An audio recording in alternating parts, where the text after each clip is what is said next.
Okay, so hello everyone. जैसा कि मैंने आपको प्रॉमिस किया था दैट सोशल साइंस के कुछ पोर्शंस को मैं कवर कराऊंगा, तो ये सैम्पल पेपर जो आ रखा है इसको हम कवर करने की कोशिश करेंगे। होप आप इसको एंजॉय कर पाओगे। तो ऑब्जेक्टिव वाले पोर्शन को करेंगे एंड सब्जेक्टिव वाले पोर्शन में मैं आपको बता दूंगा कि कीवर्ड्स के ऊपर कैसे फोकस करते हैं। तो चलिए स्टार्ट करते हैं।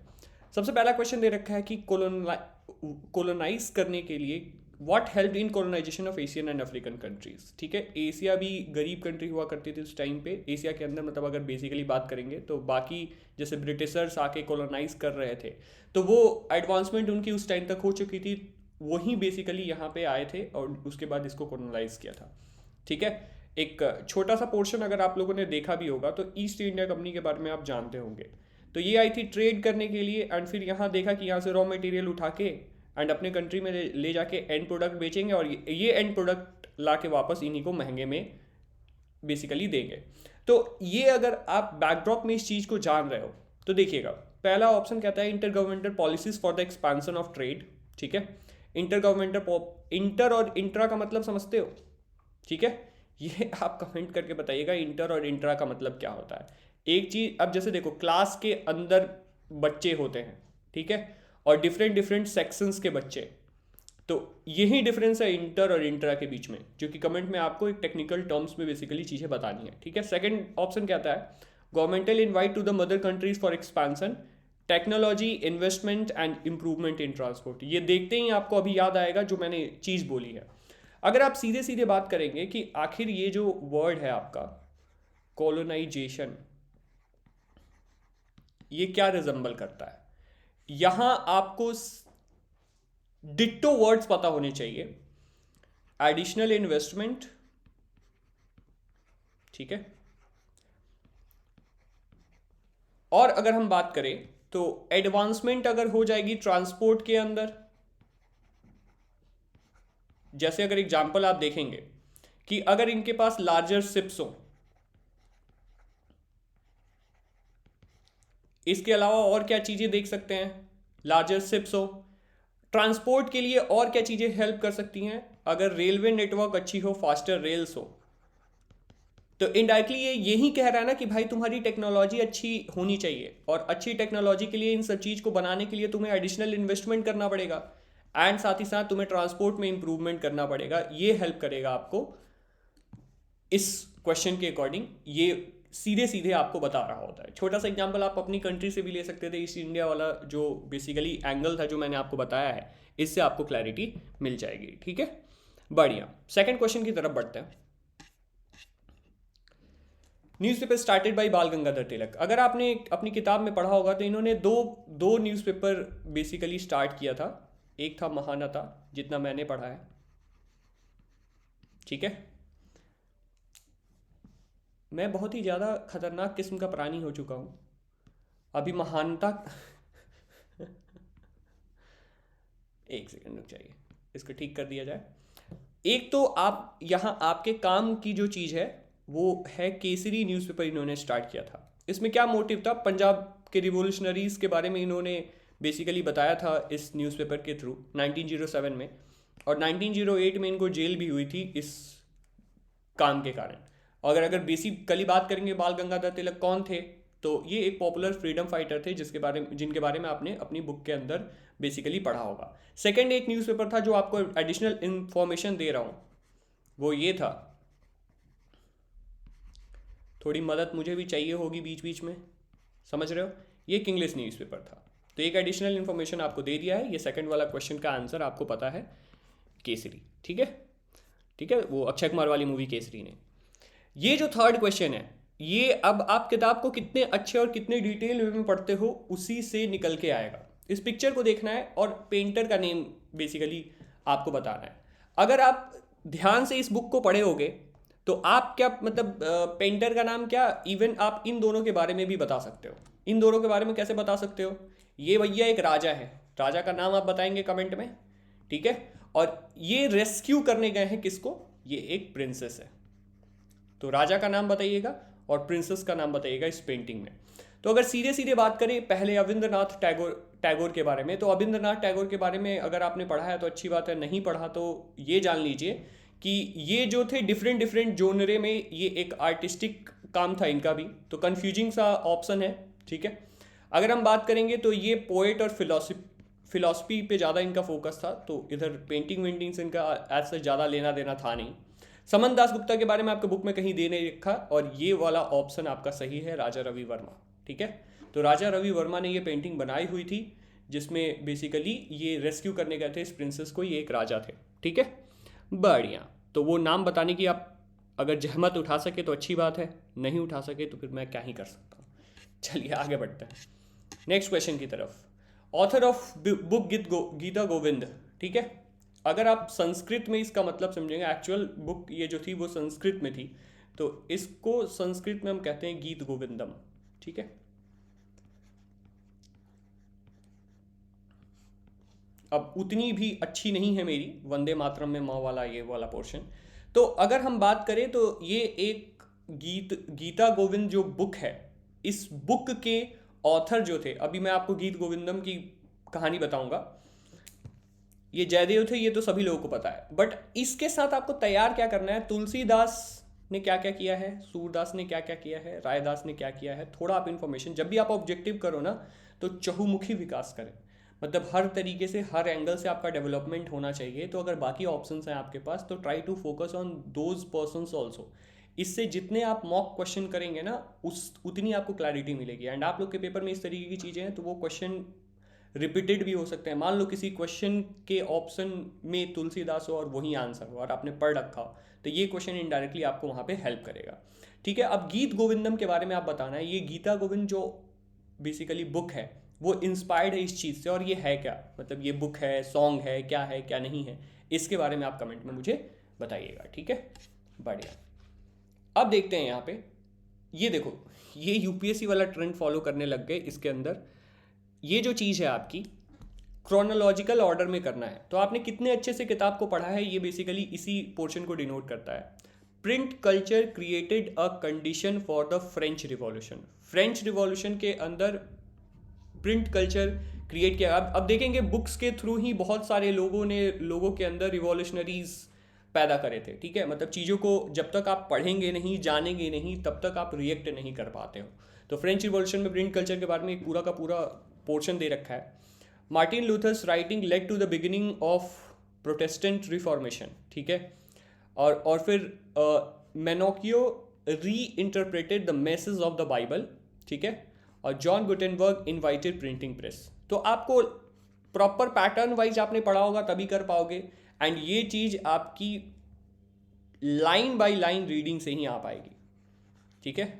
देखो, पढ़ने का तरीका मैं आपको बता देता हूँ। अगर आप चाह रहे हो अभी पढ़ना, तो जनरली जो भी बच्चे बाद में जैसे देखेंगे, तो फर्स्ट टाइम आपको नोवेल की तरह पढ़ना होता है बुक को, ठीक है। एक नोवेल की तरह पढ़िए। सेकेंड टाइम आपको जब पढ़ोगे तो चीज़ों की क्लैरिटी रहेगी कि आखिर की कोई बेसिकली आप पैरा पढ़ रहे हो तो उस पैरा में इंफॉर्मेशन क्या है। तो सेकेंड टाइम थोड़ा सीरियस आपको रुक के पढ़ना होता है, एंड यहाँ पेंसिल से आप अंडरलाइन करिए, ठीक है। एंड थर्ड जो रीडिंग आपको देनी है, अगर आपको ऑब्जेक्टिव सही करना है तो इस टाइम पे आप पेंसिल हटाते जाइए, क्योंकि बहुत सारी चीज़ें ऐसी होंगी जो आपको क्लियर कट पता होंगी एंड कुछ चीज़ें कन्फ्यूजिंग होंगी। तो बस कन्फ्यूजिंग वाले पोर्शन को आप हाइलाइटर से अंडरलाइन कर लीजिए। इस तरीके से पढ़ के देखो। अब तुम एक चैप्टर पढ़ के देखो, अगर तुम्हें मज़ा ना आया तो फिर कहना, ठीक है। अगर यहाँ देखोगे तो यहाँ थोड़ी मैं हेल्प लूँगा, क्योंकि सीधे सीधे पूरी इन्फॉर्मेशन मुझे भी नहीं पता है। आपको पढ़ाने के लिए ये चीज़ आपको ऐड करके दे रहा हूँ। तो ये देखिए, आपको हेल्प करके दिखाता हूँ मैं यहाँ पे, ठीक है। ये जो पोर्शन है, जैसे आप देखेंगे तो इस ऑप्शन में डिटेल्स मैंने कुछ ऐड करे हैं। गुटेनबर्ग जो थे वो perfected the system of printing by the year 1448। अब आपको ये फैक्ट्स पता होने चाहिए, आपके शॉर्ट नोट्स जो बन रहे होंगे उसमें आपको ये चीज़ ऐड होनी चाहिए, तभी हो पाएगा, ठीक है। मार्टिन लूथर ने wrote 95 theses criticising the practices and rituals of the Catholic church in 1517, ठीक है। ये टाइमिंग के अकॉर्डिंग ये चीज़ आ रही है। इवन यूपीएससी में भी इस तरीके के क्वेश्चन आते हैं। ये इस प्रोटेस्ट को बेसिकली लेड करा था। फिर Menocchio reinterpreted the message of the Bible in mid 16th century. अब देखो कितना ये कन्फ्यूजिंग हो सकता है। मिड 16th सेंचुरी भी आपको पता होना चाहिए, एंड फ्रेंच रिवॉल्यूशन जो हुआ था वो 1789 में हुआ था। तो अब आप देख सकते हैं कि इसका ऑर्डर क्या है। तो सबसे पहले जो आपका फोर्थ ऑप्शन था वो 1448 में हुआ था, फिर 1517 वाली कहानी, फिर ये और फिर ये। समझ पा रहे हो? तो उसके अकॉर्डिंग ये ऑप्शन सही है। तो ये एक अच्छे क्वेश्चंस में से एक है जिसके लिए आपको डिटेल्ड नॉलेज होनी चाहिए चीज़ों की, तभी आप बेसिकली बेनिफिट ले पाओगे। तो अच्छे से इसको देखिएगा, ये चीज़ हम डिस्कस कर चुके हैं। तो यहाँ देख लीजिएगा, ये एक सॉन्ग था, वहीं से निकला था। ठीक है, बढ़िया। अब यहाँ थोड़ा ज़्यादा मैंने डिटेल्ड डिस्कशन कर दिया है इसका, क्योंकि बहुत बच्चों को कन्फ्यूजन हमेशा रह जाती है रबी और खरीफ क्रॉप के बारे में, तो वो शायद आपको हेल्प कर जाएगा यहाँ पे। तो देखो, अगर यहाँ देखोगे कि it is a crop which is used both as a food and fodder, खाने और खिलाने के काम। ठीक है, यहाँ क्रॉप के बारे में करना है। ये क्रॉप कुछ ऐसा है, it is a kharif crop which requires temperature between 21 degree Celsius to 27 degree Celsius. मतलब इस लेवल की नॉलेज आपको होनी चाहिए। It grows well in old alluvial soil की क्लासिफिकेशन है, तो उसमें से ओल्ड ओलिवियल सॉइल में ये ग्रो करता है, ये कह रहा है। Use of modern inputs have contributed to the increasing production of this crops. तो ये 4 स्टेटमेंट दे दिए गए, और अब आपको पहचानना है कि उसका एग्जाम्पल कौन सा होगा। तो देखो यार, आंसर बताना कोई बड़ी बात नहीं है, आंसर तो मैं सीधे बता दूंगा। अब आपको मैं रबी खरीफ क्रॉप के बारे में भी बेसिकली डिटेल एक्सप्लेनेशन दूंगा, जो कि मैंने ऐड किया हुआ है यहाँ स्लाइड में। तो वीट जो होता है वो हमारा रबी क्रॉप होता है, तो अभी रबी क्रॉप को भी एक्सप्लेन करेंगे। एंड एक लो टेम्परेचर इसको चाहिए होता है 20 to 25 डिग्री सेल्सियस। तो देखिएगा यहाँ पे इसके अंडर ये आ रहा है, okay, which is not the correct option. अब कुछ लोग कहेंगे यार क्या कर रहे हो, ठीक है। तो यहाँ देखिएगा, यहाँ एक खरीफ क्रॉप वाला स्टेटमेंट लिख दिया था, तो बस टेम्परेचर नहीं, हर चारों स्टेटमेंट को बेसिकली आपको सेटिस्फाई करना है। मेज क्रॉप है, is used both as a food and fodder. अब देखो इसमें ना जो मेज का पोर्शन होता है, अगर कोई गांव में खेती आपने देखी होगी, ये बेसिकली मेज की खेती अगर आपने देखी होगी, तो इसके अंदर वाला पोर्शन खाने का काम आता है, बाहर वाला पोर्शन गाय भैंस वगैरह जो होती है उनके चारे में खिलाने का काम आता है। अगर आप खाते हैं तो प्लीज़ मतलब मुझे मत ब्लेम करिएगा, ठीक है। और ये खरीफ क्रॉप है, एंड टेम्परेचर जो चाहिए इसे 21 to 27 डिग्री सेल्सियस चाहिए। And modern inputs have contributed to the increasing production of this crop. मतलब आजकल अगर आप देखेंगे तो लोग बहुत बड़े पैमाने पे खेती करते हैं। इवन मेरा एक फ्रेंड है, उसके घर पे मतलब बहुत ही खतरनाक तरीके की खेती होती है, क्योंकि आगे चल के काफ़ी सारी चीज़ों को एंड प्रोडक्ट इससे काफ़ी बहुत सारी नई नई चीज़ें बनती है। अब जैसे पॉपकॉर्न देख लो, कितने का एक मक्का आता होगा, एंड पॉपकॉर्न बनाने में भैया पैसे बिक जाएंगे तुम्हारे जाओगे तो, ठीक है। मेज मेजर विद एक्सप्लेन मेज सही है, बट बाकी ऑप्शंस के बारे में भी तो पता होना चाहिए। तो वीट को भी हमने एक्सप्लेन किया, मेज को एक्सप्लेन कर दिया। अब राइस की बात करते हैं, तो राइस भी एक खरीफ क्रॉप है, बट इसको हाई टेम्परेचर चाहिए होता है 25 डिग्री सेल्सियस से ज़्यादा का, ठीक है। तो ये भी इंफॉर्मेशन मिल गई। ये एक ट्रॉपिकल क्रॉप है, शुगर केन, ठीक है। हॉट एंड ह्यूमिड क्लाइमेट में देखो, शुगर केन जो होता है, शुगर केन के लिए गवर्नमेंट की पॉलिसीज़ भी अलग होती हैं। अगर आप देखेंगे तो जैसे आप देखते होंगे MSP सेट करी जाती हैं बाकी सारे क्रॉप्स के लिए, बट इसके लिए FRP सेट करी जाती है, ठीक है। एंड स्टेट गवर्नमेंट भी अपने साइड से सब्सिडी देती है, बिकॉज यहाँ से जो है आपके शुगर मिल्स चलते हैं, मतलब पूरा का पूरा एक इंडस्ट्री इस पर डिपेंडेंट है। तो शुगर केन के बारे में आपको नॉलेज होनी चाहिए, एंड आए दिन न्यूज़पेपर में इसके ऊपर आर्टिकल आता रहता है।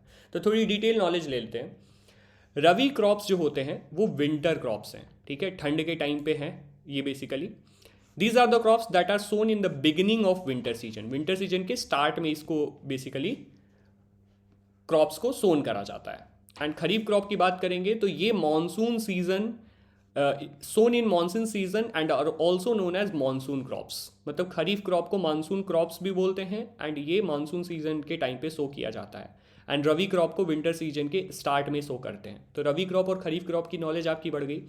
रबी क्रॉप के अगर आप एग्जाम्पल्स देखेंगे तो वीट, बार्ले, ओट्स, ग्राम, मस्टर्ड, इन लिनसेड, ठीक है। इस लेवल का नॉलेज आपको होना चाहिए। अब तुम कहोगे सर ये याद कैसे करेंगे?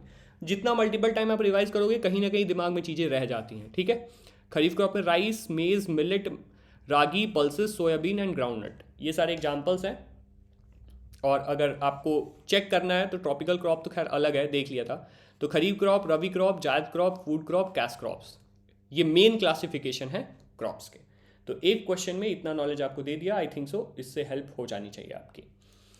अब इस क्वेश्चन में देखिएगा, इसमें अब आपको फॉरेस्ट की पूरी पूरी नॉलेज होनी चाहिए। तो एक फॉरेस्ट का पूरा पोर्शन मैं यहाँ पे समझाऊंगा इस क्वेश्चन के थ्रू। तो रिजर्व फॉरेस्ट है reservation of more than half of the forest, ठीक है। रिजर्व फॉरेस्ट का मतलब है, ठीक। प्रोटेक्टेड फॉरेस्ट को ये कह रहा है reservation of 1/3 of the forest. Unclass forest है reservation of forest under government and private individuals. Permanent forest reserved and unclass forest for the production of timber. Answer आपका दे रखा है, बट यहां देखिए, इससे समझिएगा डिस्ट्रीब्यूशन एंड टाइप्स। अगर हम बात करें फॉरेस्ट की, तो 3 तरीके के फॉरेस्ट हमारी बुक के अंदर बताए गए हैं, reserve forest, protected forest and अनक्लास्ड forest, ठीक है। और इसमें देखिएगा रिजर्व फॉरेस्ट जो होता है, more than half of total forest land that has been declared as a reserve forest, ठीक है। टोटल फॉरेस्ट लैंड का मोर देन हाफ जो पोर्शन है वो रिजर्व फॉरेस्ट के ही बेसिकली पोर्शन में आता है, ठीक है। तो रिजर्व फॉरेस्ट का जो स्टेटमेंट था वो सही था। तो ये रिजर्व फॉरेस्ट की एक तरीके की डेफिनेशन हो गई। प्रोटेक्टेड फॉरेस्ट की बात करेंगे तो 1/3 ऑफ टोटल फॉरेस्ट लैंड जो है वो आपका प्रोटेक्टेड फॉरेस्ट है, ठीक है।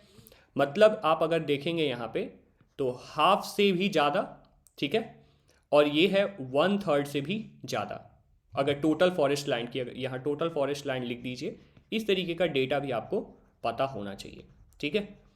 फिर अगर बात करेंगे अनक्लास्ड फॉरेस्ट की, तो these are other forest and waste lands belonging to both government and private individual of communities, ठीक है। तो अनक्लास्ड फॉरेस्ट के अंदर अगर हम बात करेंगे तो यहाँ लिख लीजिएगा अदर फॉरेस्ट, मतलब जो इन दोनों से बच गए वो, ठीक है, और वेस्ट लैंड्स इसके अंदर आ जाते हैं।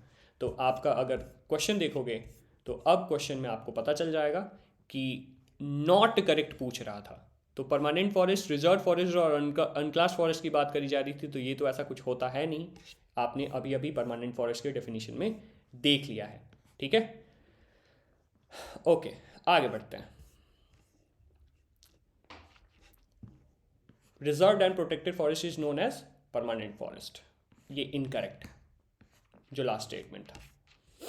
ओके, अब यहाँ देखिए, ये तो आसान क्वेश्चन है, तो ऐसे भी देख के तुम कर लोगे। रिन्यूएबल रिसोर्सेज के बारे में बात करी जा रही है, तुम्हें एग्जांपल देना है non renewable resources, national resources and international resources. इसमें देख के आपको चीज़ें बतानी है, ऑप्शन दे रखा है, बट स्टिल मैं इसको भी डिटेल में डिफाइन करूंगा इसके थ्रू। उस तरीके से मैंने स्लाइड्स आपके लिए तैयार करे हैं। रिन्यूएबल रिसोर्सेज जो होते हैं वो basically replenish by physical, chemical and mechanical, मतलब वापस से वो चीज़ जनरेट की जा सके, ठीक है।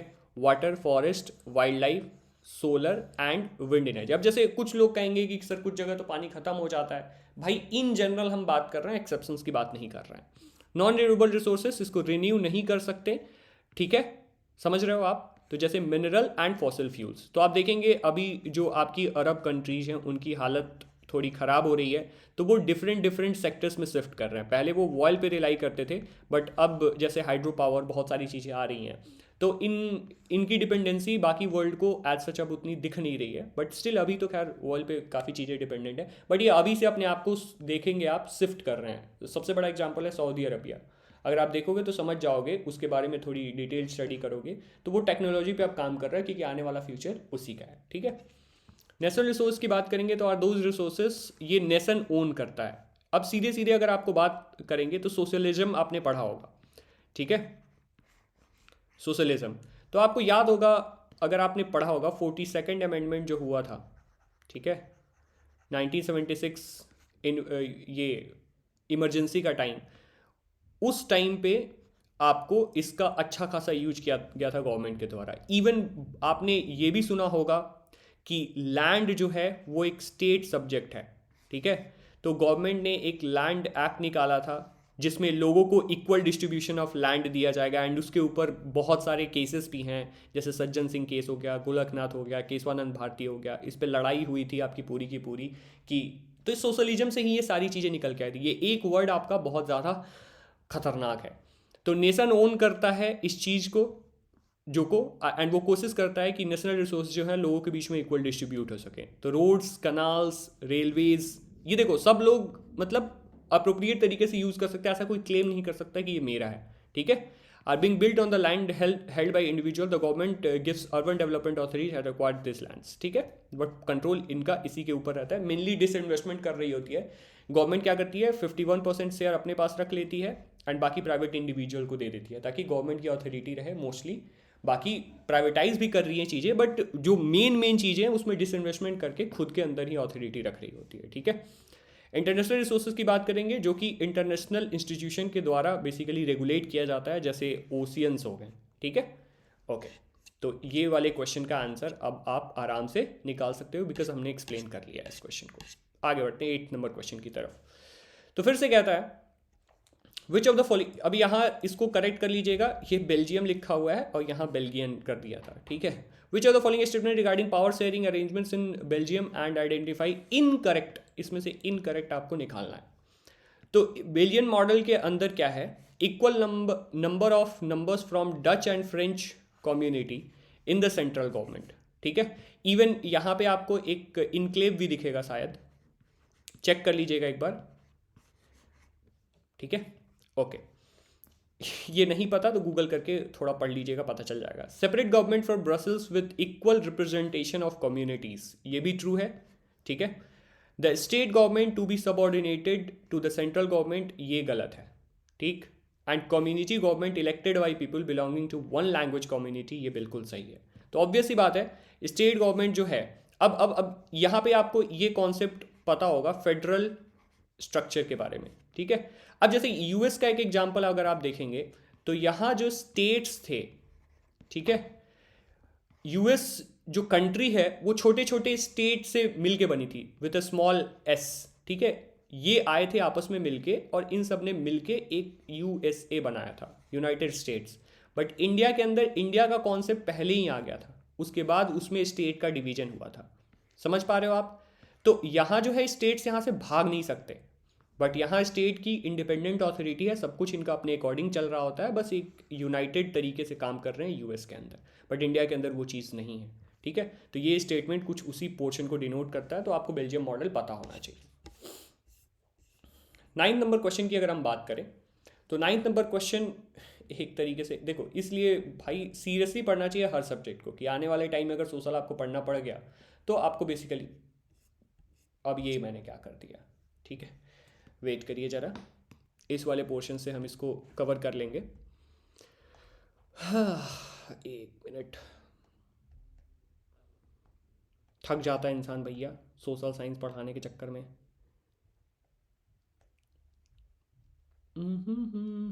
तब तक कमेंट करके बताते रहो कि चीज़ें समझ आ रही हैं नहीं आ रही हैं। नहीं बताओगे तो क्या करोगे, बोलो भैया, अपन नहीं बताओगे तो क्या करोगे। ओके, 5th 6th 7th हो गया था, अब 8th की बारी थी। Consider the following statement regarding power sharing arrangement in Belgium, ये वाली चीज़ हो गई थी। कौन से जोन में हूँ मुझे भी समझ नहीं आता कभी कभी। Which one of the following subjects come under the legislation of centre and state in India. देखो, जो लिस्ट्स होती हैं वो 3 तरीके की होती हैं, ठीक है। सेंटर लिस्ट, सेंट्रल लिस्ट, जिसको यूनियन लिस्ट भी आप कहते हैं, state list and concurrent list. ये बाद में बनाया गया था कंकरेंट का सीन। कंकरेंट में क्या होता है, इसमें दोनों की अथॉरिटी होती है, स्टेट की भी अथॉरिटी, स्टेट्स की भी अथॉरिटी होती है एंड आपके सेंटर की भी अथॉरिटी होती है, दोनों इसके ऊपर काम कर सकते हैं, ठीक है। तो इसमें कहता है comes under the legislation of centre and state, मतलब ये कंकरेंट लिस्ट की बात करी जा रही है, ठीक है। तो अगर आप इस वाले पोर्शन में देखेंगे तो आपको आपके बुक के अंदर क्लियर दे रखा है कि एजुकेशन जो है वो आपका बेसिकली कंकरेंट लिस्ट के अंदर आता है अकॉर्डिंग टू योर बुक, ठीक है। तो बुक में आप, अब जैसे अगर मैं आपसे पूछूं हेल्थ, तो आप देखेंगे कि हेल्थ के अंदर, अब जैसे पीएमजे, जिसमें आपको उसी के अंडर में आपने पीएम का एक पूरा एक योजना बनी हुई है, ठीक है, जिसमें क्या है कि आप जाके फ्री हेल्थ ट्रीटमेंट अपना करा सकते हैं, ठीक है। हेल्थ लिखना था मुझे, बट इस चीज़ को 2 स्टेट्स ने अच्छे तरीके से इम्प्लीमेंट नहीं किया, आप कह सकते हैं कि सीधे सीधे रिजेक्ट कर दिया कि भैया हम अपना बनाएंगे। सबसे जो प्राइम एग्जाम्पल था वो था बंगाल, ठीक है। इन्होंने अपना अलग ही बना दिया, एंड अभी रिपोर्ट भी आई हुई थी जिसमें बताया जा रहा था कि बंगाल के अंदर जो है चीज़ें उतनी अच्छी नहीं है, बिकॉज ऑब्वियस सी बात है जो सेंटर ने पॉलिसीज़ बनाई होती है वो काफ़ी क्रिस्प होता है अगर उसको अच्छे से स्टेट इम्प्लीमेंट करे। बट वही है, जो पावर में जो गवर्नमेंट है, ठीक है, और जो नॉन बेसिकली अगर बात करें स्टेट में वो सेम पॉलिटिकल पार्टी नहीं है, तो चीज़ें सिंक में नहीं बैठती एंड वो फिर कॉन्फ्लिक्ट होते हैं और एंड में आपको जो जनरल पब्लिक होती है उसको बेसिकली इससे प्रॉब्लम होती है। तो इसमें एजुकेशन की बात करेंगे तो एजुकेशन आपका कॉन्करेंट लिस्ट के अंदर आता है, मतलब इस पर जो सेंटर बनाएगी अपनी कोई पॉलिसी तो स्टेट भी अपने अकॉर्डिंग चीज़ें कर सकती है, ठीक है। एजुकेशन हो गया, आपका पॉपुलेशन कंट्रोल हो गया, प्रोटेक्शन ऑफ वाइल्ड लाइफ हो गया, ये सब कंकरेंट लिस्ट के अंदर आता है। यूनियन लिस्ट के अंदर अगर हम अंडर बात करें तो फॉरेन अफेयर हो गया, आपका बैंकिंग हो गया, कम्युनिकेशन हो गया, करेंसी हो गई, ये फिर सेंटर के अंदर आता है। इसमें स्टेट का कोई ऐसा नहीं होता, खास करके इंडिया के अंदर, ठीक है। और स्टेट लिस्ट के अंदर बात करें तो ट्रेड हो गया, कॉमर्स हो गया, एग्रीकल्चर हो गया, तुम्हारा इरिगेशन हो गया, पुलिस हो गया, ये सब आपको स्टेट के अंदर आता है। अब जैसे दिल्ली के अंदर जो है ये स्टेट की कहानी नहीं है दिल्ली पुलिस, ठीक है। तो क्योंकि ये यूटी है, यूनियन टेरिटरी, और इसमें दो तरीके का गवर्नमेंट होता है, ठीक है। एक सेंट्रल गवर्नमेंट के अंदर चीज़ें होती हैं और एक स्टेट के अंदर। इसी कारण तो हमेशा अरविंद केजरीवाल जी कह रहे होते हैं कि हमें पूरी तरीके से फुल्ली स्टेट बना दो, यूनियन टेरिटरी ना ही बने तो बेहतर है, ठीक है। तो डिटेल नॉलेज आपको होनी चाहिए, तब जाके आपको बेनिफिट हो पाएगा। अब सीधे सीधे हम यहाँ वाली स्लाइड से करते हैं क्योंकि उतना टाइम अपने पास नहीं है, ओके। एंड आपको भी फटाफट से चीज़ें क्लियर कट करके आगे बढ़ना है। Following statement is true regarding feminist movements. Feminist movement को लेके कौन सा स्टेटमेंट करेक्ट है, मतलब फेमिनिस्ट मूवमेंट को अगर आपने अच्छे से करा हुआ है, आपको कीवर्ड्स पता है, तो इस क्वेश्चन में आपको दिक्कत नहीं होगी। तो सबसे पहले हम फेमिनिस्ट मूवमेंट के बारे में जान लेते हैं, ऑप्शन वाइज ही देखेंगे। A group that favors giving more power to working women at rural and urban level is not a correct statement as it only focus on working women, ठीक है। ए group जो था वो कुछ ऐसा। बी जो portion है, a movement that believes in giving exclusive right to female in urban area is not a correct statement as it only focuses on urban area females and neglected women of other areas, ठीक है। अब generally हमारा भी यही motive हो रहा होता है, हम उसी चीज़ पे फोकस कर रहे होते हैं जहाँ हमें से बेनिफिट होता है। उसी तरीके से सोसाइटी भी थी, इस कारण से मूवमेंट देखना पड़ा था। Radical movement and other steps were taken by women came to known as feminist movement. Women in different parts of the world organized and agitated for the equal rights. ये आप अच्छे से पढ़ोगे, इवन आप ये भी देखोगे कि वहाँ पे वुमेन लोगों के साथ भी चीज़ें अच्छी हुई नहीं थी। जो स्टार्टिंग में मूवमेंट में पार्टिसिपेट करी थी उन्हें भी बेसिकली मारा गया था, गुलोटीन वगैरह किया गया था। There were agitations in different countries for the extension of voting rights to the women. अब ये भी जब आप पढ़ रहे होगे, 9th की हिस्ट्री पढ़ोगे या फिर 10th की हिस्ट्री पढ़ोगे, तो उसमें आपको एक कॉमन सी चीज़ दिखेगी। जो लोग लड़ाई कर भी रहे थे या जो रिवोल्यूशनरीज थे, वो वुमेन पे उनका फोकस नहीं था। चीज़ें मिल गई, स्टिल वुमेन को बहुत बाद में मिली, उसके लिए वुमेन लोगों ने ही अपनी बेसिकली लड़ाई लड़ी हुई है। This agitation demand enhancing the political and legal status of women and improving their educational and career opportunities. तो सी नंबर ऑप्शन आपका बेसिकली सही था। It's the practice of placing a feminine and masculine point of view in the decision making is not a correct statement as feminist movement was not a practice, because ये protest था जो कि महिलाएं अपने हक के लिए कर रही थी ताकि उनको भी एक लीगल स्टेटस मिल सके, ठीक है। तो ये है डिटेल्ड एक्सप्रेशन हर एक ऑप्शन का जो कि आप चेक कर सकते हैं, ठीक है। आगे बढ़ते हैं। अब यहाँ देखिएगा, अब आपको पता होना चाहिए कि पॉलिटिकल पार्टीज का मतलब क्या होता है, ठीक है। अब जैसे भारतीय जनता पार्टी कौन सी पार्टी है, ठीक है, और इसमें कौन कौन से पोर्शन को वो सेटिस्फाई करी है, कांग्रेस पार्टी। अब ये दो तो तुम चीख के चिल्ला के जानते हो। तुम जानते हो भारतीय जनता पार्टी का अलायंस बेसिकली इसके अंदर जितने लोग मिलके गवर्नमेंट बना रहे होते हैं उसको एनडीए बोलते हैं, national democratic alliance. Congress party है, ये रीजनल पार्टी तो है नहीं, ये भी एक नेशनल पार्टी है। Communist party, Mizo national front, ठीक है। तो ये जो ए पोर्शन है ये करेक्टली मैच्ड है क्योंकि ये लेफ्ट फ्रंट है नहीं और ये भी रीजनल पार्टी है नहीं, मोर देन स्टेट्स में आपको दिख जाएगी।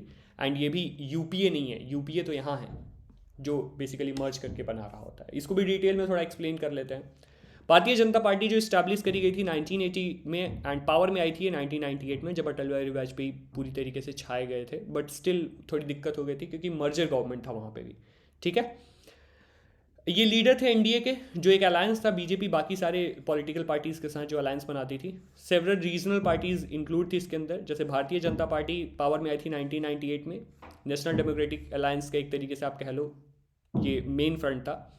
कांग्रेस पार्टी थी, Congress came into power in 2004, Manmohan Singh leader of UPA, ठीक है। इनका जो अलायंस है उसको यूपीए कहते हैं। कम्युनिस्ट पार्टी ऑफ इंडिया है, ये लेफ्ट फ्रंट पार्टी है जो कि दिसंबर 1925 में फॉर्म करा गया था, ठीक है, फाउंड करा गया था। मिजो नेशनल फ्रंट जो है ये regional party of Indian state Mizoram को बेसिकली रिप्रेजेंट करता है। टू स्टेटमेंट्स, अब देखो असर्शन रीजन आपको बेसिकली बताना है। अगर आप यहाँ देखेंगे तो कहता है असर्शन और रीजन दे रखा है। इसमें सिंपल सी बात है, आपको दोनों स्टेटमेंट पढ़ने हैं और ये बताना होता है कि ये बी क्या ए को एक्सप्लेन कर रहा है या नहीं, अगर दोनों सही हैं तो आपने पढ़ लिया democracy is accountable, responsive, legitimate government, democracy is having regular fair election, this is it। अब देखो यार डेमोक्रेसी के बारे में भी अगर आप पढ़ोगे, ठीक है, डेमोक्रेसी दो तरीके की होती है, एक डायरेक्ट डेमोक्रेसी होती है, एक इनडायरेक्ट डेमोक्रेसी होती है, ठीक है। इनडायरेक्ट डेमोक्रेसी भी तीन तरीके की होती है, presidential democracy, semi presidential democracy और पार्लियामेंट गवर्नमेंट जहाँ होता है।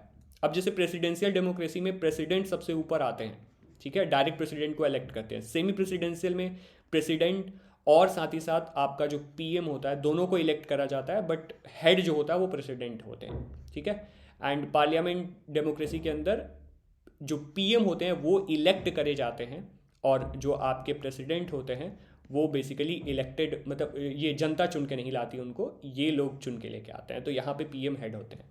डायरेक्ट डेमोक्रेसी चार तरीके की होती है, ठीक है, रिकॉल, ठीक है, इनिशिएटिव, प्लेबिसाइड और रेफरेंडम, ठीक है। इतने डिटेल में आपको जाना नहीं है। अब जैसे एक छोटा सा एग्जांपल दे लेंगे कि ये जो रेफरेंडम का सीन है ये गवर्नमेंट कराती है, प्लेबिसाइड थर्ड पार्टी कराती है।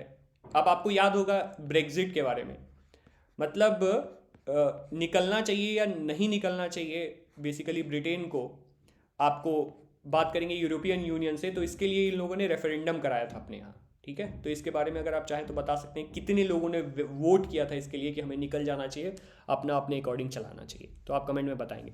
तो मैंने डेमोक्रेसी की पूरी कहानी खोल के रख दिया है आपके सामने, अब आप इस क्वेश्चन को कर सकते हो। स्टिल यहाँ देखिएगा, डेमोक्रेसी जो है accountable, responsive and legitimate government को डिनोट कर रहा होता है। Regular, free and fair election होते हैं यहाँ पे, डिसीजन मेकिंग होता है ऑन नॉर्म्स एंड प्रोसीजर्स, ठीक है। डेमोक्रेसी जो है अकाउंटेबल, रिस्पॉन्सिव एंड लेजिटिमेट होता है, ठीक है, क्योंकि यहाँ पे इलेक्शन रेगुलर हो सकते हैं फ्री एंड फेयर मैनर में। ये तीन चीज़ें आपको पता है। अब देखिए एसर्सन कहता है democracy is an accountable, responsive and legitimate government, ठीक है। रीजन कहता है democracy have regular fair election, decision making. अब सिंपल सी बात है, ये चीज़ होएगी तभी ये होएगी ना, तो आपका आर जो है करेक्ट रीजन है जो कि एसर्सन को बेसिकली बता रहा है, ठीक है। आगे बढ़ो। Which of the following religion was protected and fostered by Sri Lankans in their और कॉन्स्टिट्यूशन के अंदर श्रीलंका में भाई सिंपल सी बात है बुद्धिज्म का फंडा है। अगर आपने ये भी नहीं पढ़ा तो आप बुक पढ़ते नहीं हो, फिर इंजॉय कर रहे होते हो, ठीक है। अब देखिएगा, अब इकोनॉमिक्स दो चीज़ें आती हैं सब पहले। अगर आपको फर्स्ट फेब को, जैसे अभी बजट आया है, इसके पहले economic survey basically government release करती है, तो ये उसी की कुछ चीज़ें इकोनॉमिक सर्वे 2021 के बारे में।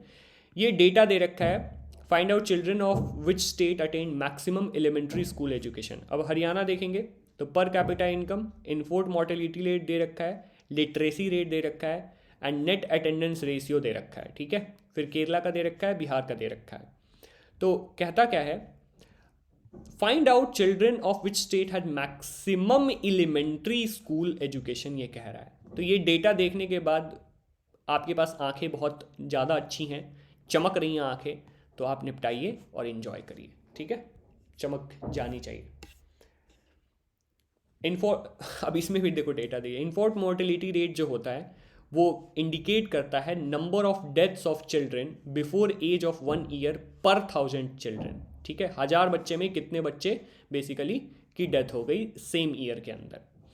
ये इन्फेंट मोर्टिलिटी रेट को, एंड एज भी इनकी है कि before age of 1 year. Literacy rate measure करता है literate population in the age of 7 and above group, ठीक है, एज का भी फैक्टर है, तभी जाके लिटरेसी रेट चेक करते हैं।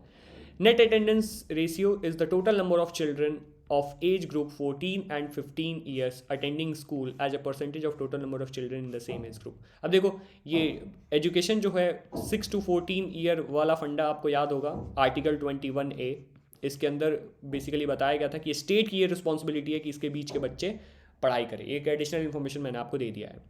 Kerala is the right answer because it has highest net attendance ratio. खत्म क्वेश्चन। फिर से डेटा आपको देखना है, डेटा के अकॉर्डिंग आंसर चिपकाना है, तो आप देख सकते हैं ये select the appropriate option from the following, ठीक है। How much percentage of girls are not attending school. अब देखिएगा यहाँ दे रखा है literacy rate of rural population, male female, ठीक है। Literacy rate of rural children in the age of 10 to 14 year दे रखा है। Percentage of rural children of 10 to 14 year दे रखा है, ठीक है। तो यहाँ से आप ऑप्शन निकालिए और इन्जॉय करिए। रूरल चिल्ड्रन कहता है percentage of girls not attending school, तो यहाँ रूरल चिल्ड्रन 10 से 14 के एज में, and percentage of literacy rate ऊपर दे रखा है, परसेंटेज चिल्ड्रन का नीचे दे रखा है। तो यहाँ क्या पूछा जा रहा है कि स्कूल जो नहीं अटेंड करते हैं उनकी बात करी जा रही है, तो आप चेक कर सकते हो। यहाँ देखिएगा जो फर्स्ट कैटेगरी है literacy rate for rural population include school pass out, जो स्कूल पास आउट होते हैं वो डिनोट कर रहा होता है। सेकंड कैटेगरी जो है वो कहती है literacy rate of rural children in the age of 10 to 14 years includes only those between age 10 to 14 years. And third category है percentage of rural children 10 to 14 years include school students. तो 100 में से 82 को खसकाइए एंड निपटाइए, ठीक है। जो attend कर रहे हैं स्कूल, तो इसमें फीमेल ये अटेंड कर रही है, तो नहीं अटेंड कितनी कर रही है 18%, तो वो आपने कर लिया, ठीक है। तो ये एक्सप्लेन करने का खैर कोई मतलब नहीं था, बट स्टिल। ऑड आपको यहां से निकालना है, find odd one out from the following options. Tourist guide, barber, tailor, potter, teacher, doctor, vegetable vendor, lawyer, postman, cobbler, soldier and police constable, Indian Railways, Jet Airways, Doordarshan, metro, ठीक है। Odd one out निकालना है। Tourist guide, barber, tailor, potter ये सारे job हैं, ठीक है, तो इसमें कुछ अलग है नहीं, एक ही चीज को रिप्रेजेंट करते हैं, ठीक है। Teacher, doctor, vegetable vendor, lawyer ये भी सारे जॉब हैं एक तरीके से, ठीक है। अब कोई कहेगा ये जॉब कैसे है, अबे भाई सेल्फ एम्प्लॉयड है ना ये, है। Postman, cobbler, soldier, police constable, job, no odd one out. Indian Railways, Jet Airways, Doordarshan, metro, transport और मीडिया कंपनीज को ये डिनोट कर रहा है। तो ये सारे डिफरेंट जॉनरे को डिनोट कर रहे हैं, तो क्वेश्चन आपका खत्म हो गया। रीजनिंग का क्वेश्चन है, सोशल का क्वेश्चन नहीं है। प्राइमरी, सेकेंडरी, टर्सरी सेक्टर, ठीक है, नेचर ऑफ इकोनॉमिक एक्टिविटी को डिनोट कर रहा होता है। तो organised and non organised sector काय को डिनोट कर रहा है, ठीक है। तो ऑब्वियस सी बात है एम्प्लॉयमेंट को ये बेसिकली चेक कर रहा होता है। Sectors of economical classification, primary sector, secondary sector, tertiary sector, ठीक है। एंड एम्प्लॉयमेंट का जो क्लासिफिकेशन आप देखेंगे ऑर्गेनाइज्ड, अनऑर्गेनाइज्ड, ठीक है। तो ये आपको डिस्गाइज्ड अनएम्प्लॉयमेंट भी होता है, बट अब आपको इसी दोनों के बारे में सीधे सीधे पता रहे तो बेहतर है इस क्वेश्चन के अकॉर्डिंग। 18 नंबर क्वेश्चन देखिएगा। Rohan has taken a loan of ₹5 lakhs from the bank to purchase a house on 12% rate of interest. He has to submit papers to new house and salary record to the bank. What is the process called as? अबे गधेड़ो, ये तो देख के ही बता दोगे। Collateral जो होता है एक तरीके का एसेट है जो बोरोवर ओन करता है, जैसे लैंड हो गया, बिल्डिंग हो गया, व्हीकल हो गया, लाइफ स्टॉक हो गया, डिपॉजिट विद बैंक हो गया, and use this as a guarantee to lender until the loan is repaid. तो यही वाली चीज़ है ना, ये रखेंगे तभी तो लोन हमें मिलेगा। क्लियर है? तो ये भी रीजनिंग का क्वेश्चन दिमाग बेसिकली होना चाहिए।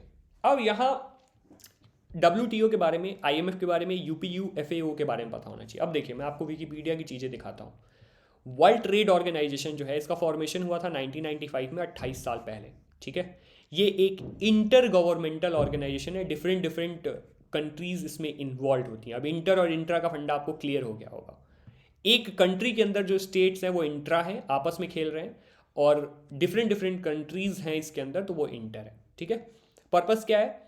टैरिफ्स को रिड्यूस करना और बैरियर को खत्म करना, ताकि ट्रेड आसान हो सके डिफरेंट कंट्रीज में, क्योंकि किसी कंट्री में जो चीज़ मिल रही होती है दूसरे में नहीं मिलती है, दूसरे में होती है इसमें नहीं मिलती है, इस कारण से ये चीज़ है। हेडक्वार्टर जो है सेंट्रल विलियम रैपिड, ये जो जिनीवा स्विट्जरलैंड के अंदर है। कोऑर्डिनेट्स हमें नहीं देखना। रीजन सर पूरे वर्ल्ड वाइड ये है। टोटल 164 मेंबर्स हैं, ठीक है। इसके अंदर ऑफिशियल लैंग्वेज है इंग्लिश, फ्रेंच, स्पेनिश, और अभी इसके डायरेक्टर जनरल ये हैं, ठीक है। फिर हम बात करें अगर सेकंड ऑप्शन जो था हमारा आईएमएफ है। आईएमएफ का हेडक्वार्टर आपको वॉशिंगटन डीसी के अंदर है। इंटरनेशनल फाइनेंशियल इंस्टीट्यूशन है जो कि बेसिकली लोन प्रोवाइड करती है। अभी पाकिस्तान के बारे में आपने सुना ही होगा, इसकी कहानी बड़ी खस्ता चल रही है। आईएमएफ से लोन मांगने के चक्कर में पड़ा हुआ है क्योंकि इकोनॉमी की हालत पूरी पूरी खराब है। पर्पस क्या है इसकी?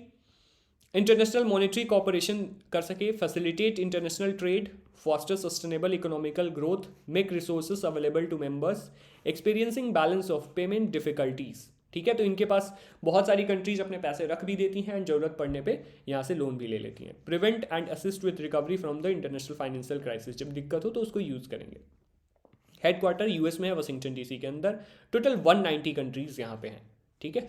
ऑफिशियल लैंग्वेज इसकी इंग्लिश है। UPU, Universal Postal Union, United Nations specialised agency है। ये यूएन के अंदर का पार्ट है, मतलब यूएन के अंदर का एक सब पार्ट है। एक्टिव है अभी बर्न स्विट्जरलैंड में, ये बेसिकली हेडक्वार्टर है इसका। डायरेक्टर जनरल आपको ये मिलेंगे। पेरेंट ऑर्गेनाइजेशन, मतलब जो ये किसका बच्चा है? ये है United nation economic and social council का बच्चा है, ठीक है। यहाँ देखिएगा FAO, तो ऑब्वियस सी बात है फॉर्मेशन 1945, 77 साल पहले, और ये भी एक बच्चा है, यूएन के इकोनॉमिक एंड सोशल काउंसिल का बच्चा है, ठीक है।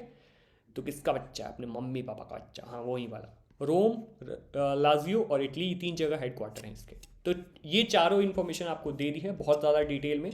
अब इस क्वेश्चन को देखिए, free trade and work on mutual trade between countries कौन करता है? तो आंख बंद करके मार दोगे। वैसे ये भी देख लो, WTO जो है इंटरनेशनल ऑर्गेनाइजेशन इस्टेब्लिश किया गया था इस काम के लिए, जो कि आपने डिटेल में देख लिया है अभी। फिर IMF भी देख चुके हो, यूनिवर्सल पोस्टल यूनियन भी देख चुके हो, and food and agriculture organisation भी आपने देख लिया है कि इनका फंडा क्या है।